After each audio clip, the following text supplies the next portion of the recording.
भवानीपाटना जवान physical academy अनुकूल नूतन नियुक्ति पाइथिबा जवान मानकु स्वागत संबर्धना। कलाहांडी जिला भवानीपाटना ब्लॉक अंतर्गत मेदिनपुर पंचायत उच्च विद्यालय पड़ियाठारे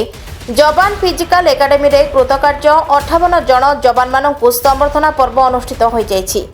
एथिरे 55 जन छात्र और 3 जन छात्री कृतित होई भारतीय सेनाबाहिनी रे नियुक्त पाइबा पई योग्य विवेचित होइथिबारु एकाडेमी तथा स्थानीय अंचल में खुशीर लहरी खेली जाइछि। एही कार्यक्रम में मुख्य अतिथि भाव कलाहांडी सांसद श्रीमती मालविका देवी उपस्थित थिबा बेले सम्मानित अतिथि भाव जिला क्रीड़ा अधिकारी Ramesh Padhi, deputy commandant 64 battalion सीएमएन पी रामाराव, डीआरएस सत्यपीर प्रधान प्रमुख उपस्थित थिबा बेले एकाडेमी संस्थापक अवसरप्राप्त सैनिक भूपिंदर नायक,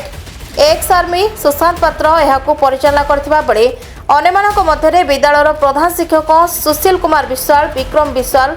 भोलाशंकर पात्र, पीटी जॉनसन माझी, अखिल चंद्र शाह, अमित कुमार दास, दिलीप दुर्गा, संतोष पट्टनायक, सुमंत, श्रीमती रीना देवी प्रमुख उपस्थित रही छात्र छात्री को कृतित्व होइतिबा जवान मानकु संबर्धना करबा सहित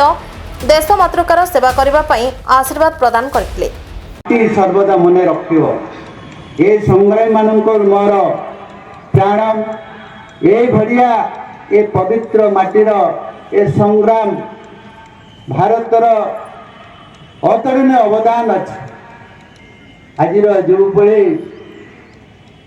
ए देशर जो वरिष्ठ नेतृत्व आगु को नेबे ए देशर भाग्य विधाता आपण माने। तो आई भड़िया आज 77तम साधारणतंत्र दिवस रे आमे मध्य एक परिकल्पना एवं परियोजना एवं संकल्पर सिद्धि को केमती नवा से दिगरे मध्य आज जो समावेश आज त्रिरंगा पताका तले आमे जुग जुग भारतर उन्नति कामना करने समस्त शपथ पाठ निहाती आवश्यक अच्छे। वरिष्ठ नेतृत्व बलिदान को आमे आज निश्चित भाव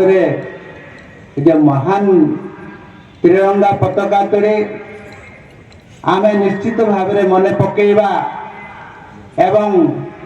ए महान पवित्र गणतंत्र दिवस अवश्य भारतर उन्नति